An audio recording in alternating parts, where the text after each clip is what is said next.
구약 박물관. 예전에 박물관이 살아있다라는 영화를 매우 흥미롭게 본 적이 있었다. 내용은 자연사 박물관에 전시되어 있는 역사적인 만물들이 낮에는 멀쩡히 있다가 밤만 되면 온갖 전시품들이 살아서 난리다.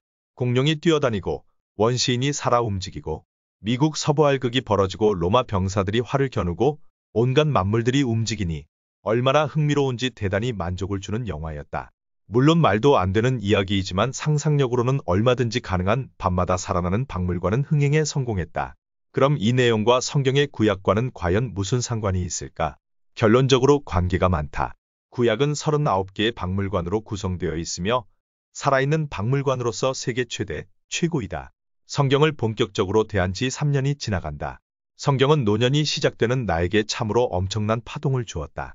지금도 세상 사람들은 그까짓 성경책이 뭐길래 그럴까 하고 손쉽게 구할 수 있는 성경을 그저 까다롭고 난해한 도덕책 정도로 여기는 세상이다.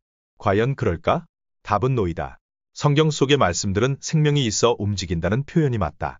하나님의 말씀은 살아있고 활력이 있어 좌우에 날선 어떤 검보다도 예리하여 혼과 영과 및 관절과 골수를 찔러 쪼개기까지 하며 또 마음의 생각과 뜻을 판단하나니 히브리서 4장 12절 말씀은 사실이다. 누구나 겪어보기를 바란다. 성경 속의 귀한 보석 같은 말씀들은 마치 석류알이 촘촘히 박힌 것처럼 새콤달콤 포도처럼 앵두처럼 그리고 묵은 된장처럼 굵은 칡처럼 다양한 맛이 난다. 여러 가지 맛이 나는 열대과일처럼 그 표현도 끝이 없다.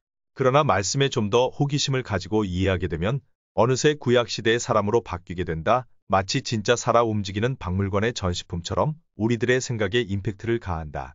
믿음의 조상 최초 특허권자인 아브라함은 무자식 상팔자를 무려 99년이나 즐기다가 100살 때 사라를 통해 이삭이라는 아이를 얻는다. 여기까지는 그나마 좋았다. 그런데 기쁨도 잠시 하나님은 아브라함에게 너 100세 때 낳은 아이 이삭 있지? 예, 있습니다. 근데 무슨 일로요? 일단 묻지도 따지지도 말고 이삭을 번제 제물로 바쳐라. 알겠느냐? 예, 알겠습니다. 그리고 즉시 실행에 옮긴다. 이것이 믿음이다. 하나님은 아브라함이 칼을 잡고 아들을 잡으려 하는 순간 동작 그만 원위치하니 아브라함은 위치로 하고 즉시 대답했다. 이것은 구약박물관의 사건 중에 하나다. 물론 창조주 하나님께서 만물과 인간을 창조하시는 내용도 기가 막히고 또한 아담과 이브 하와가 누드 생활하다가 사건을 저지르는 과정도 만만찮다. 그럼 구약박물관으로 들어가 보자.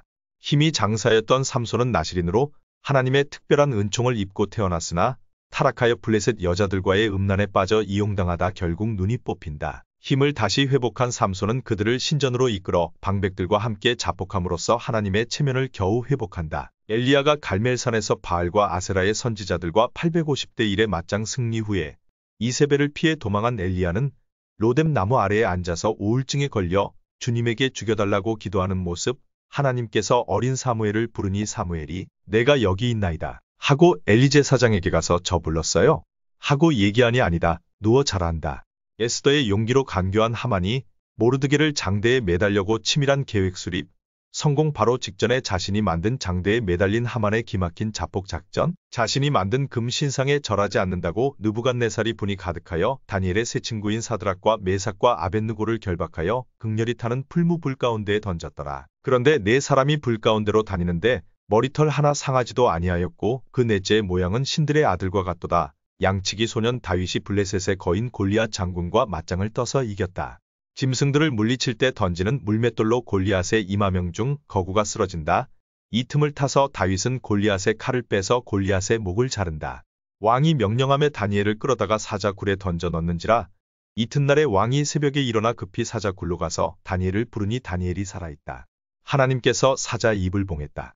그 옛날 선지자 요나가 니느웨로 가지 않고 다시스로 도망갔다가 졸지에 작은 예수처럼 고래배 속에 들어갔다가 튀어나온 물먹은 아이처럼 멍한 상태의 요나 모습 등 이외에도 모세의 기적, 파라오 왕의 10가지 마술게임, 모세의 양쪽에서 팔이 된 아론과 훌 이야기 등등 구약 성경 속에는 박물관 이상으로 수없이 많은 인물과 사건들과 기적 등 하나님의 연출로 시작되어 하나님의 탄식과 분노와 고뇌 등 결국 하나님의 사랑으로 끝난다. 구약은 그야말로 살아있는 세계 최대, 최고의 역사 박물관이다. 주야로 살아 움직이며 지금도 여전하다. 구약은 지구의 만물을 최초로 만들어내는 하나님의 감탄사가 넘치는 창세기부터 시작하여 촐로 같은 족장시대, 주인 없는 사사시대, 왕이 등장하는 왕정시대, 다윗왕의 통일시대, 솔로몬의 흑자 부도로 시작된 남북 분열 시대, 구약의 마지막 장 말라기서에서 이스라엘의 경고의 말씀까지 구약은 말 그대로 구관이 명관이다. 라는 속담처럼 성공보다 훨씬 많은 실패를 연출하는 인간들의 나약함이 그대로 묻어있는 멋진 박물관이다. 그리고 이 박물관의 실질적인 주인은 예수 그리스도다. 이렇게 말하니 유대인 대제사장과 서기관, 바리새인들은 너는 그때 태어나지도 않은 내가 무슨 뚱딴지 같은 말을 하느냐고 예수님을 매도한 일이 기억난다. 하나님과 예수님도 잘 모르는 믿음의 초보들은 우선 구약 박물관부터 찾아야 한다. 이유는 그곳에서 예수님의 예고편을 볼 수 있기 때문이다. 그러므로 살아있는 박물관을 충분히 느낄 때쯤에는 찬란한 보석 같은 주인공인 예수께서 드디어 등장하는 신약으로 무대를 옮겨도 좋을 듯하다. 신약은 신약대로 기막힌 스토리가 기다리고 있다. 살아있는 박물관은 계속된다. 감사드립니다. 다음 편을 기대해 주세요.